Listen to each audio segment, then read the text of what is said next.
Hello everyone, welcome to another Music of the Month. This is for all the music that came out in October that I listened to, so yeah, that's pretty much the theme for this one. Obviously, that's the theme for every episode of these that I do. I will put like a little disclaimer though, I didn't listen to every album and they are going to be pushed aside for a future Catch Up Chaos album, which reminds me, I have another Catch Up Chaos album that I need to get done at some point soon. I'm looking to knock that out at some point within the next week, and then I've got another episode to do after that. Yeah, I've just got and then there's backtracking too. I've got a lot of shit. I'm going to be quite busy, and then Friday's going to be Defy the Gods too. Oh my god. As always, we go through each album I listen to, or I do rather, and I grade each one how I see fit, so that's what I'm going to do now. And luckily, we begin with quite a positive one, Black Stone Cherry with The Human Condition. This is their 7th album, and further proof that the band do have a lot more longevity than I think people give them credit for, and I'm giving this one an A. I thought this was absolutely fantastic, easily their best work in a while. It's sort of like they understand how they're becoming a bit more mature and a bit more grown up in their style, and I really like it, and they still sound great instrumentally too. They've still got some of the best guitar work in their genre. I just really bloody love these guys, and I think more people need to look past like the past in terms of okay, Blind Man is a great song, Lonely Train, great songs. Great album, Folklore and Superstition. That is a great album, but please listen to The Human Condition as well. It's also great. Can't really say as much for this next album, though. Bleeding Out with Lifelong Death Fantasy. It's a debut. It's a sort of thrashy, deathy sort of thing. And keep in mind that this is listed as an actual album. It's only got 8 songs, and it's 18 minutes long, and it's terrible. So I'm giving it a D-. I did not like this one. Yeah, it's just... It's way too damn short to even be called an album, and it is an actual album. I double, triple checked, it's not an EP. But it's shorter than most EPs I've actually heard. Like, what was the plan here? Like, I don't know, they need to step it up for next time. I was just massively disappointed in this. I'm gonna move on. And I'm moving on to something that was somehow worse. Blue October with This Is What I Live For. Now, Blue October have been around for a long ass time. They've probably got one popular song. This album was fucking horrendous. It gets an E. It's just creepy lyrics, uninspired instrumentation, terrible production, dragged out to fuck in the structuring. Like, what? I feel like this album has a lot of ambitious ideas, and it tries, and I'm glad that the band members got their personal lives sorted out. Really, really happy for them in that regard. Not happy about this album, though. It's crap. It's really crap, which is why I'm giving it an E, because it's really crap. Please avoid this one if possible. Avoid Bleeding Out while I remember too. Just don't listen to either of them. Next is Corey Taylor with CMFT, his first solo debut album. Now, Corey Taylor, obviously, he's known for his work with Slipknot and Stone Sour, and I think a lot of people have been waiting for him to drop a debut, and it's a pretty good one. I give it a B. It doesn't feel too different from what you'd expect of his particular style of rock. It's not got any flavours of Slipknot or Stone Sour in it. But it's still super enjoyable. It's just the dude having fun and letting loose for a change, and I really, really enjoy hearing that. So yeah, it's good to hear him just bring his own personality onto the album. The backing band is good. The guest spots are actually quite nice. So yeah, I think a B is a pretty solid thing. All hail the reigning son bitch, as he would like to say. Next is Cortez with Sell the Future. I think this is Cortez's 3rd album, first in 5 years. I could be very wrong about that. I think that might be another album later on. Either way, this was also pretty enjoyable. Sort of a good heavy metal, thrash metal thing. It also gets a B. I actually quite liked it. Considering how much thrash I've heard this past month as well, that is saying something to actually have a good thrash album. There is another one I'll get into a bit later, but yeah, this was just pretty solid, pretty decent all around. I like the lyrics. There is it's too short on the song thing, and it needed to be like a couple of songs longer in my opinion, but I'm willing to forgive that because it's produced surprisingly well, and the band fully lean into it, so yeah, I've got to give them props for that. Just super really good stuff. Next is Discrepancies with The Rise. Now, Discrepancies are a fairly new band. They're a rap rock band, sort of in the vein of From Ashes to New, but they try a bit harder than From Ashes to New do. However, that doesn't make this album particularly memorable, but it's not terrible, so I'm only giving it a C. It has moments, but like it's got a very inconsistent tone with its lyrics, and even then with the lyrics, it's just like they took all the worst parts of Linkin Park's lyricism and just decided, yeah, we'll just do that, but like worse. I'm like, no, it's produced decently enough, and the band sort of try but they really need to try harder for next time. So yeah, it's getting a C and not anything higher. Next is Evil Dead with the United States of Anarchy. Now, Evil Dead are technically a band that's been around since 1986. They had a couple of breakups. They reformed for a second time in 2016, and this is their first album in 29 years. Right, so yeah, keep that in mind. This is a thrash metal sort of crossover hardcore sort of thing, and I want people to keep in mind that I gave a D minus to Bleeding Edge's debut. I'm giving a B to Evil Dead's third album in almost 30 years. The fact that they were gone for such a long time and they're able to put an album out that's this good,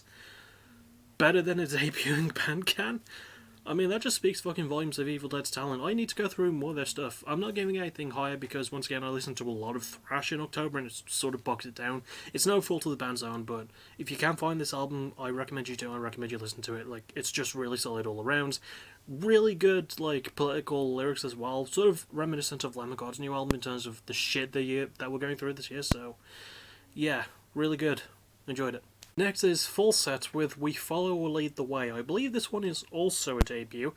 This is sort of like a metalcore, fairly generic Pretty Boy metalcore thing, and I'm not going to give anything too high or anything too low. It gets a C. I'm giving the band the benefit of the doubt mostly because it is their debut, or at least I think it is. So they do have a ways to go, and they want to tap into that certain something. But I feel like they're a bit afraid to. Like, it's on the cusp, and they've not fully reached into it yet. If they can do that for next time, then absolutely I'll be reconsidering this. But for now, they need to mix stuff up. It's just a bit too generic. It's not really anything exciting. At least the album cover's really nice, though. I actually quite like the album cover to this. But yeah, that aside, just a C. It's average. It's fine. Next is Gorillaz with Song Machine Season 1 Strange Times, and yeah, I freaking love Gorillaz. It gets an A-. I really, really enjoy this. I love the concept behind it of getting a guest star for every song, and pretty much everyone sounds great. I love that they give, like, they pay sort of respect to, like, a lot of music stars of different eras. Like, we have Elton John on one song, we have Slaves and Slow Thigh on another song, and if you haven't heard Slow Thigh, I recommend listening to his album Nothing Great About Britain, which came out last year. Really good. I'm just glad that the Gorillaz put together a project like this, and it proves how much Damon Albarn really cares about it, and it's just really well done, so I recommend giving this one a shot. I liked it. Next is 100th with Somewhere Nowhere. Now, 100th initially started as a very hardcore punk sort of thing, and they recently developed into more shoegazy indie rock sort of thing, which started with their last album in 2017 titled Rare. Sorry for having such an itchy head. And yeah, I actually quite like this one too. It gets also a B. I thought this was pretty solid. I'm glad that they're sort of sticking with it now. I'm glad that like they're leaning a bit more into it. I prefer what I heard on Rare, but you know, I prefer that album to this one. But it's still not a bad album. It's still got some really nice elements to it, and I'm glad that they're like still leaning more into it. So I just really liked it. I thought it was really good, and I hope they stick with it, but I wouldn't be surprised if they did switch back to their hardcore roots. I wouldn't be disappointed either way, because I think 100th have a lot of talent, and I just really like them, so there you go. Next is Kingdom of Giants with Passenger, a band who I thought were initially a bit more Christian-oriented, but they're not. Yeah, this is just another metalcore album, a bit less generic than Falset's one was, so I'm giving it a B-. I thought, yeah, it was just, like, it was fine. It was a passable metalcore album. It had some really, really good moments. It had some solid instrumental work from what I remember. It's produced nicely. But once again, it's not so much of deviation from the standard metalcore formula, you know? And I feel like Last Giant have done better albums than this. If this is not a debut, I don't think it is, but yeah, it's okay. It's got some pretty decent moments to it, so I'm not really going to fault it too hard. It's alright. Next is La Fin with The Endless Inertia. These are, despite having a French-sounding name, they're actually Italian. And they speak surprisingly good English, if this album is anything to go by. Yeah, it's sort of a concept album, I think, about going on a downward spiral. It's really good prog metal style. I'm giving it a B. I actually thought this was quite enjoyable. I see a lot of potential in these guys, and I think this is only their second album, or it's early on for them, so I'm looking forward to seeing what's next from them. I really, really, really enjoyed this one. Next is Last Giant with Let the End Begin. Now, these are a fairly new hard rock leaning project, and I wasn't really expecting a lot from them, especially considering that a lot of the hard rock game this year, with the exception of maybe 1 or 2 albums, has been quite weak. But I was wrong to think that way. I actually quite like this album. It gets a B+. I thought it was super enjoyable, has really good lyrics. It does have some issues, very, very tiny ones with this production that do prevent it from going higher, but I really love the idea behind it. The album cover especially is quite nice to look at. Yeah, I just feel like this is a band that has a lot going for them, and they're leaning into it. I want them to lean more into it next time. I just want them to go a bit more light with it. Like, they're surprisingly mature, despite them not having been around long. Yeah, this was really, really good, so I recommend giving it a shot. I really, really enjoyed this one. Next is Leaves' Eyes with The Last Viking. Leaves' Eyes are a band that's been around for a long time. I think this is their 5th album or 6th. It could be a lot longer than that. I'm giving it a B-. I feel like it was, again, a concept album, but it's like most symphonic sounding bands for me, because this is a symphonic power metal band. It just all sort of sounds the same, and all it really has going for it is its storytelling. But everyone sounds great. The lead singer, she's really, really good. Yeah, I just B-. I don't know. The next band is the only band with an album that I gave an A+2 in October for this episode of Music of the Month anyway. And that's Ninja Sex Party with The Prophecy. Yeah, it gets an A+. I don't even fucking care. I laughed my ass off at this one. It was my first Ninja Sex Party album, like, full experience.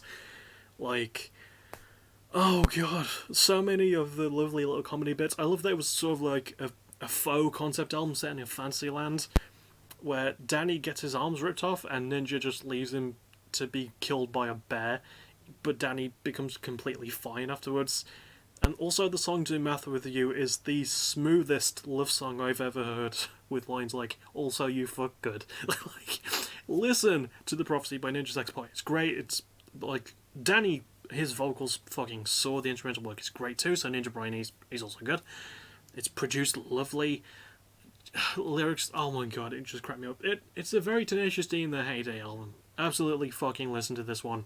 I cannot recommend it enough. Next is Nothing with The Great Dismal.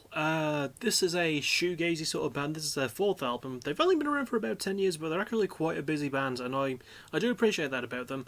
However, of their 4 albums, this is seen as not their best work. I thought it was alright. I'm only giving it a B- because it drags on and doesn't really go anywhere. I feel like this is a album that was supposed to be a concept album, but whatever that concept was, it just flew right over my lovely, lovely hair.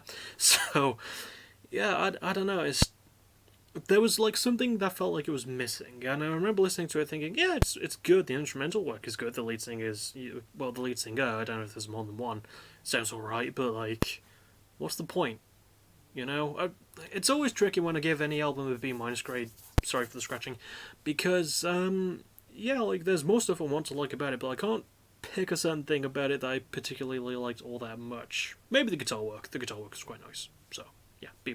Next is Nothing But Thieves with Moral Panic. Nothing But Thieves are a British band, so you think, oh, I'm going to quite like them. This is their 3rd album. Oh, you might think I might like it.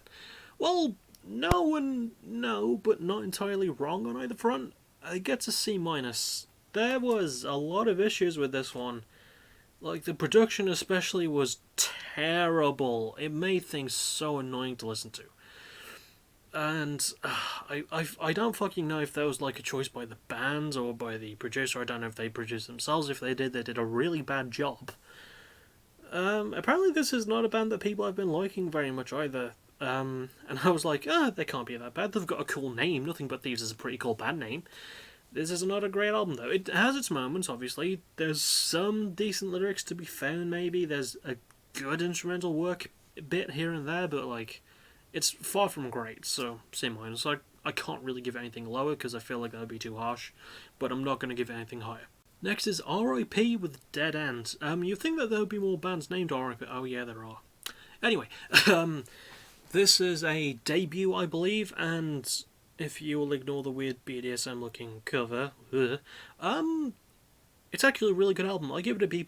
I was actually quite surprised by it. It's a very, very good sort of old school sort of irreverent feeling punk album. But I quite liked it. I thought it had some really, really good moments, some really, really catchy songs too. Some really, really, really, really, really, really, I'm going to stop saying really, really. Yeah, it was just really, really good.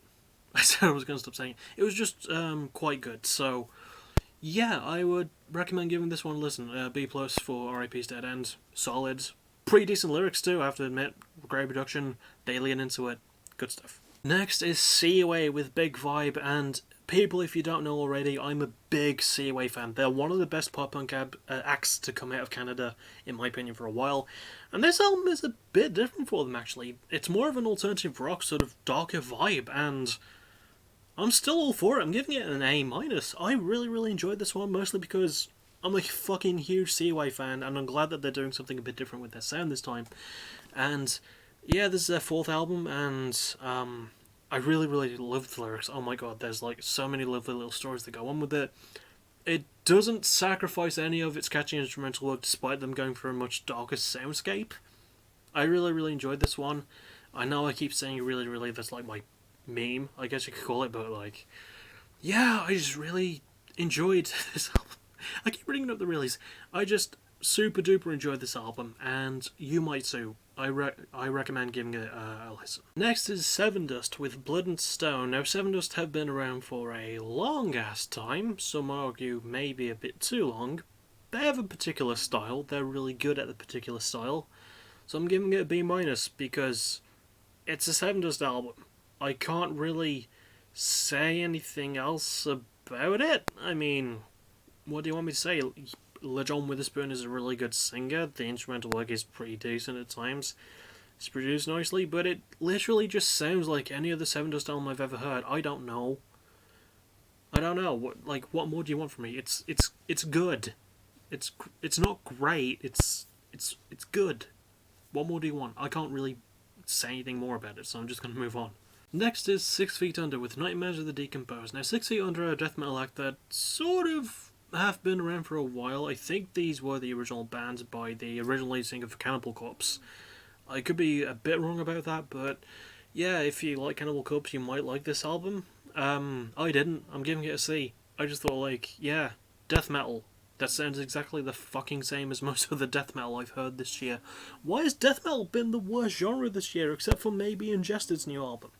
And Black Dahlia Murder too, actually, that album was also really great. But why? What happened to death metal this year? Why is it just so disappointing? But still, it's got some decent moments. The instrumental work is great. The vocals are fucking horrible. But yeah, decent instrumental work. Not badly produced either, but it's far from anything close to good, so C. Next is Skeleton Pit with Lust to Lynch. And oh, would you look at that, another fucking thrash metal album that does the same as most of the thrash metal albums, but I'm very, very glad that they didn't go full Metallica impression and the lead singer does not sound like a James Hetfield caricature. I'm really happy about that, you have no clue. But yeah, like with most other albums that just sound like their genre, this one also gets a B minus. I think this is the band's debut, or it's a little ways into their career, but they do have a bit of potential here, and I like that they went for a very cheesy, old-school 80s vibe in some parts of it. Like, it feels like it tries to take itself a bit too seriously, and it didn't really work for me, but the parts that do work quite well, so I think a B- is the first grade I can give it. Next is Suicide of Society with War Investment. Oh my god. Another bloody thrash metal album, but it's the last one of this month, so I'm very, very happy about that. Yeah, I'm giving it a C+. I don't know, like, it tried to do what Lamb of God's album did, you know, point out the ongoing unrest in 2020's year. Also, I'm sorry if you can hear that weird vibrating sound. My cat is asleep and he's snoring, and I'm surprised I haven't woken him up yet. Yeah, like, this album tried to really capture that and failed quite miserably. It's not produced super greatly, but it's got some pretty decent instrumental moments. Some of the riffs are actually quite nice. I just wish it had been put together a bit better, so I can't really give anything super low, super high. It's above average C+. Next is Teen Anger, not Teenager, Teen Anger with Good Time. I had to keep that in mind when I was googling it with Safe Search off, because I could have gotten into serious trouble if I hadn't done that. Anyway, this is a very new band. This is a sort of interesting indie rock, sort of garage punk sort of thing. I'm giving it a B+. I thought it was really, really enjoyable and really catchy. It had some interesting lyrics about it. I think the main thing that might bug it down for me is the production. It's not produced the best, but it's still really enjoyable and a solid early going for a band like this. So I'll be looking forward to whatever they put out next. So I recommend you find this one, because I actually quite liked it and thought it was worth a listen. And finally, we have what might have been one of my first albums that I listened to of the month, Trident with North. Trident are in case you can tell, a metal band, and sort of a symphonic death black metal sort of thingamadoo, and it gets a B minus. Doesn't end on the strongest grade this month, doesn't, but yeah, once again, it's just a genre album, a bit stretched out, a bit undercooked in terms of its production. Still, the band goes all for it. It at least sort of tells a decent story with its lyrics for the most part, and the instrumental work is really, really good. I mean, it doesn't sound anything too different from what you would hear in the genre, but it's still pretty good. It's just, the goods do outweigh the bads when it comes to this album, and I still recommend giving it a shot, even if I didn't give it the highest grade, but B- is still pretty passable, even for a metal album, and I've listened to a lot of this style this year, so kudos. And that will about do it. I will most likely see you... The next thing I'll see you for might be for Very Brief History of the Prereckless either tomorrow or Tuesday. I don't fully know when that could be. And then, the next thing you'll see me for after that is definitely going to be Defy the Gods 2. It's going to be huge. I finished making all the special attires for it. All I really need now is a good-looking... a good-looking logo for the pay-per-view, and I've got to set up the match card the first night, and I have to do some things with the tag teams, but that's not going to take me too long, so yeah, that's not going to be too much of a worry. But yeah, with that said, that's the most, the pre-reckless thing, the Very Brief History of theirs is the most likely thing you'll see me for next, and yeah, I'll just see you then, I suppose. And as always, thank you for watching, you're awesome. Bye-bye.